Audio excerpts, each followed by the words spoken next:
नमस्कार दोस्तों, आप सभी का स्वागत है स्टेनो हेल्प में। दोस्तों, डिक्टेशन की गति रहेगी 100 शब्द प्रति मिनट। डिक्टेशन में टोटल वर्ड है 1005 वर्ड, 1005 शब्द हैं। डिक्टेशन रहेगी 10 मिनट 3 सेकंड की। तो बिना समय के बाद स्टार्ट करते हैं। उससे पहले अगर आपको बता दूं, चैनल पर अगर आप पहली बार आए हो तो चैनल को सब्सक्राइब करके बेल आइकन प्रेस कर दें। और अगर टेलीग्राम ग्रुप से ज्वाइन नहीं हो तो डिस्क्रिप्शन में लिंक दी हुई है, वहाँ जाइए और टेलीग्राम ग्रुप को ज्वाइन कीजिए। वहाँ पर आपको PDF मिल जाएगी। तो स्टार्ट करते हैं। 3, 2, 1 स्टार्ट। अपने जीवन पर किसी का अधिकार नहीं है विराम। कोई अगर समझता है कि हमारी मृत्यु कभी नहीं होगी तो यह उसकी सबसे बड़ी अज्ञानता है विराम। जिसने यह जीवन दिया है वह कब वापस मांग ले, कहा नहीं जा सकता विराम।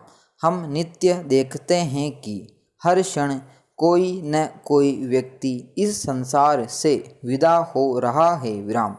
फिर भी हमारे नेत्रों पर पर्दा पड़ा रहता है और हम मोह माया में आसक्त रहते हैं विराम। कब किसी भी समय माया मोह रूपी दलदल से निकलने की सूझबूझ हमारे अंदर जगती नहीं है कि जीवन नश्वर और क्षणभंगुर है। इससे संबंध बनाना जीवन में बंधन का मुख्य कारण है विराम। पैरा प्रायः व्यक्ति धन संग्रह में लगे रहते हैं विराम। हम धन का कितना भी उपार्जन कर लें, यह कभी किसी के साथ नहीं गया है और न ही कभी जाएगा विराम।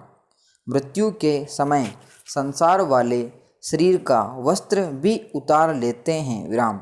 सिर्फ बांस की ठठरी और 1.25 गज कफन ही साथ जाता है विराम।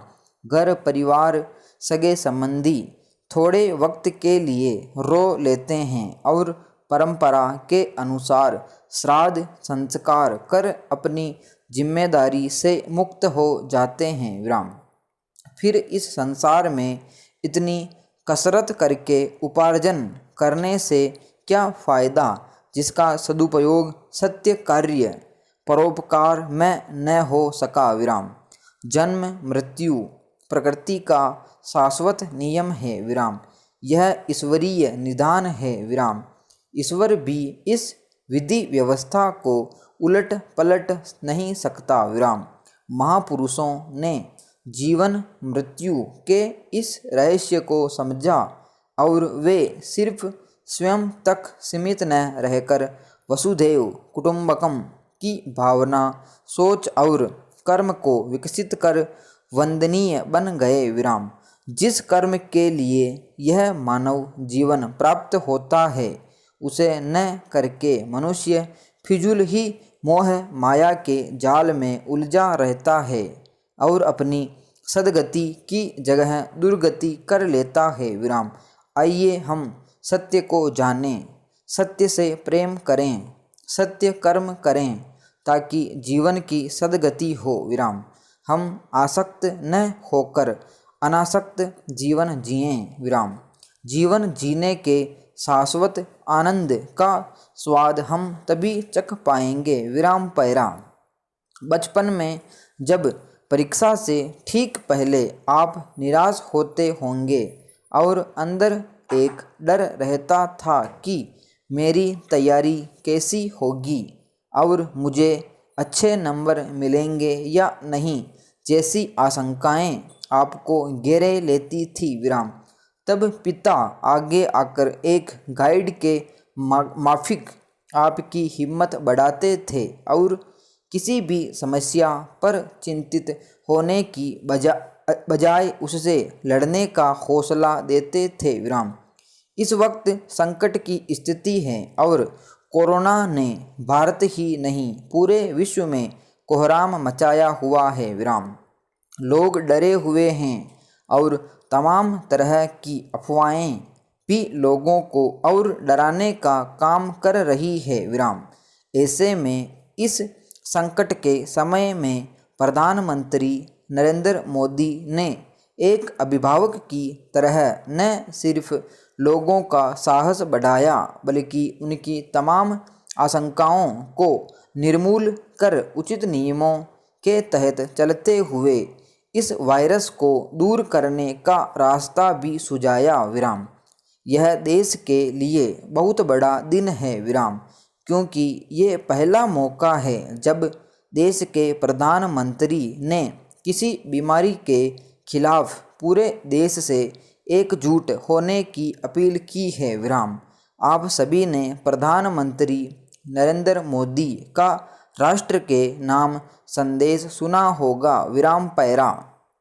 प्रधानमंत्री ने अपने संदेश में यह साफ कर दिया कि मामला वाकई गंभीर है और इसे हल्के में मत लीजिए विराम। लेकिन इस भाषण के बाद हर किसी ने अपनी अपनी तरह से इस पर प्रतिक्रिया दी विराम।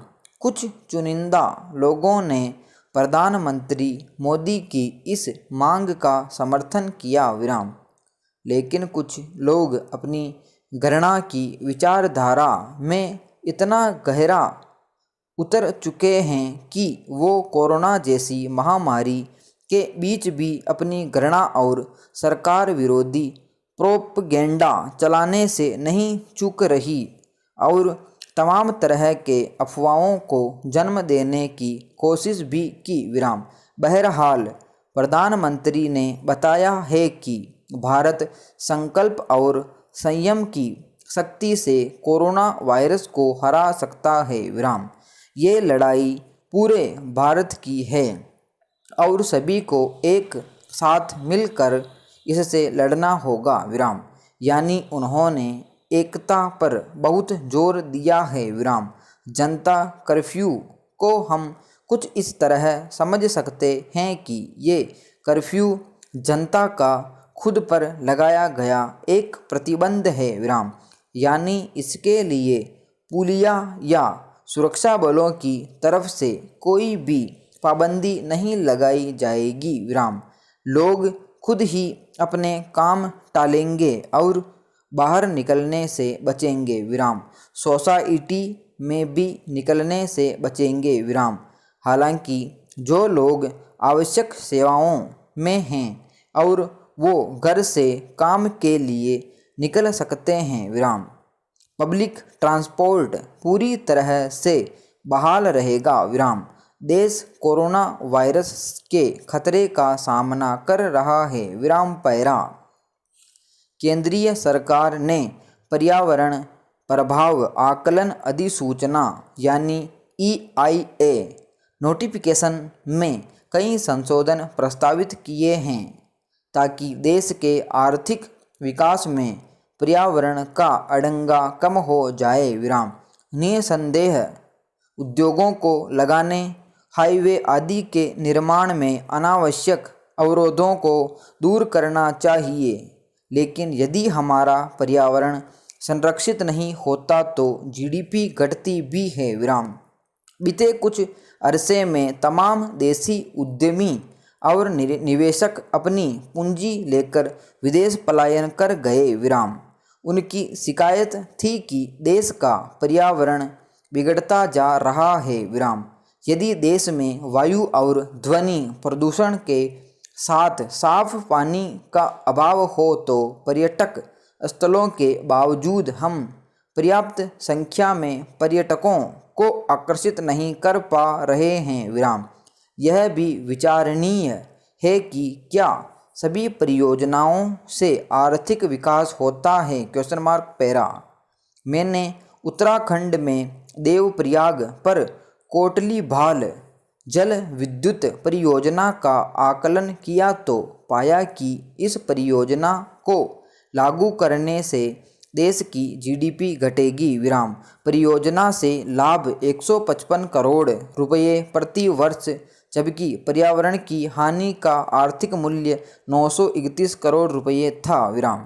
पर्यावरण की हानि में नदी द्वारा लाई गई जा रही गाद के रुकने के कारण गंगा सागर का कटाव तो है ही, पानी की गुणवत्ता में गिरावट के कारण जन स्वास्थ्य पर प्रभाव, परियोजना की झील से उत्सर्जित होने वाली मीथेन गैस से ग्लोबल वार्मिंग पर प्रभाव, जंगल कटने से जैव विविधता पर असर और नदी के प्राकृतिक सौंदर्य के नष्ट होने के कारण जनता को मिलने वाले आनंद जैसे नुकसान भी शामिल है। विराम।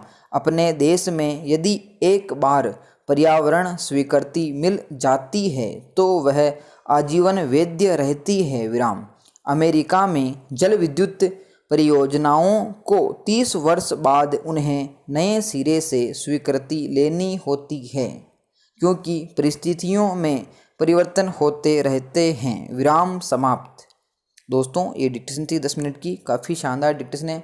जो लास्ट का जो मैटर है थोड़ा सा हार्ड है, तो आप सभी थोड़ा संयम रखें और अच्छे से सुन के अच्छे से उसको ट्रांसक्राइब करें, लिखें अच्छे से और गलतियां कम से कम करें। कितनी गलतियां आती है कमेंट बॉक्स में ज़रूर बताएं। और डिक्टेशन अगर आपको अच्छी लगी हो लाइक करें और टेलीग्राम